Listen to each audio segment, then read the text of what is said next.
In this lesson, we're going to explore access control models. There are many different types of access control models, but in this lesson, we will focus on the 5 primary models, which are known as mandatory access control, discretionary access control, role-based access control, rule-based access control, and attribute-based access control.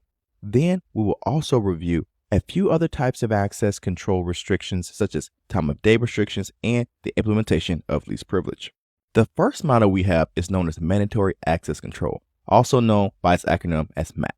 Mandatory access control uses security labels to determine which users are authorized to access a particular resource. This type of access control is complex to configure and more expensive to maintain. Therefore, it is generally reserved for high security systems. Under this system, anything that is not specifically allowed is considered forbidden and is not accessible by the users. For this system to work effectively, every single user and resource must be assigned a security label. If the user's level does not equal or higher to the resource's level, then the user is blocked from accessing that resource.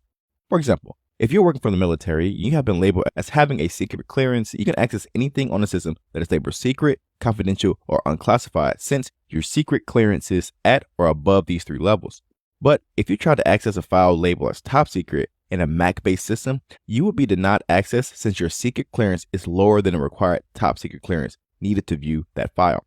The second model is known as discretionary access control, or DAC. With discretionary access control, a resource's owner is allowed to specify which user can access each resource. Using discretionary access control, the access is determined based on a user's identity, profile, or role, and this is considered a form of need-to-know access control.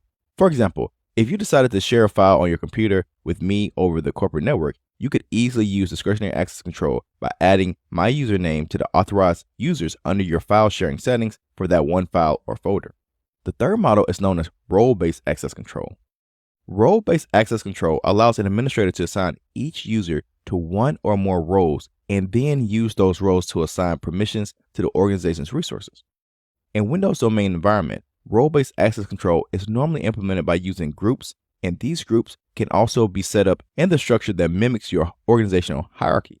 For example, we might create one group for the accounting department and another group for the human resources department. Based on those groups or roles, we can assign each group with access to different resources. Additionally, we could put both of these groups into a higher level group called employees that has access to other resources that every employee might need access to. Role-based access control can be used to enforce minimal privileges for a subject based on all of the associated groups, and users can be members of one or more groups based on those roles. This type of access control works well for organizations with a high rate of employee turnover, since permissions are based on work role rather than an individual's username. The fourth model is known as rule-based access control.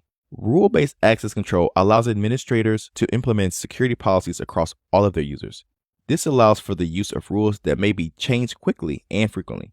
For example, access control lists are set up on routers and firewalls as a form of rule-based access control, and when they are implemented, they affect all users on a given network segment.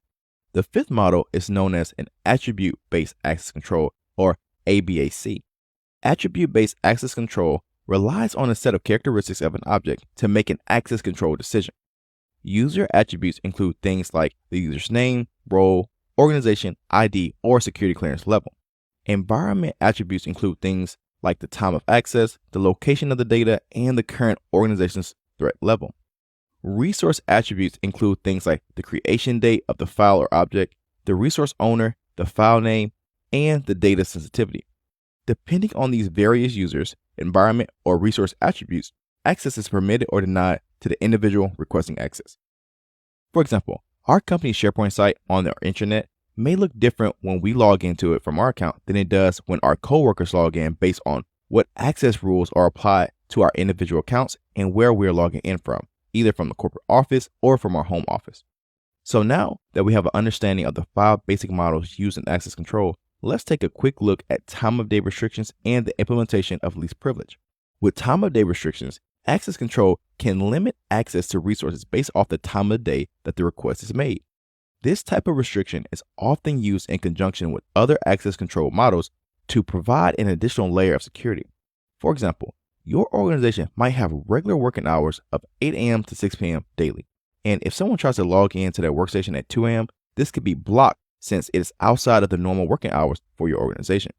This rule would therefore only provide access to our organization systems during a specific time period, and by configuring time of day restrictions, you can prevent insider threat based on malicious activity, since none of your users will have access to the system during irregular hours when malicious activity is most often carried out. Finally, let's take a look at the principle of least privilege. The principle of least privilege is a cybersecurity concept that states that the user is given the minimal levels of access necessary to complete his or her job functions and nothing additional. This principle is usually applied by choosing one of the 5 access control models we covered in this lesson, and they are then used to restrict the permissions granted to users, systems, and processes to the bare minimum necessary to perform their intended functions. For example, a user who only needs to read data from a database should not have the ability to write or modify data contained in that database. By limiting the user privileges in this way, the potential damage that they can cause either intentionally or unintentionally is greatly minimized. Another benefit of using least privilege is that it can help to mitigate the risk of an account being able to conduct a lot of actions if it was to become compromised by a threat actor.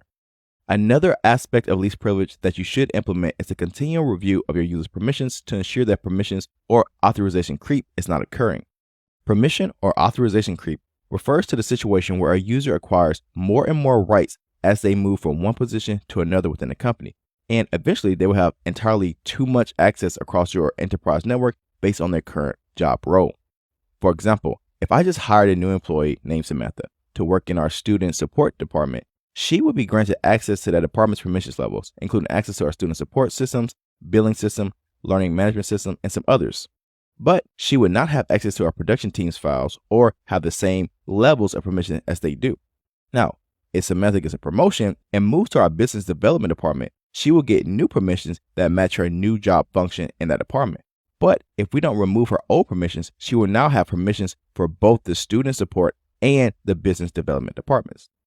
Now, let's fast forward another 12 months, and now Samantha finished a bunch of training and has become a full stack web developer. She also applies for a new position and gets one in our software development team.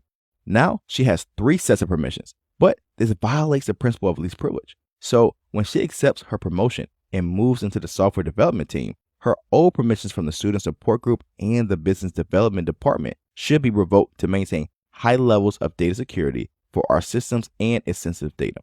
So remember, when it comes to access control, you have 5 different types that you can implement: mandatory access control, discretionary access control, role-based access control, rule-based access control, and attribute-based access control.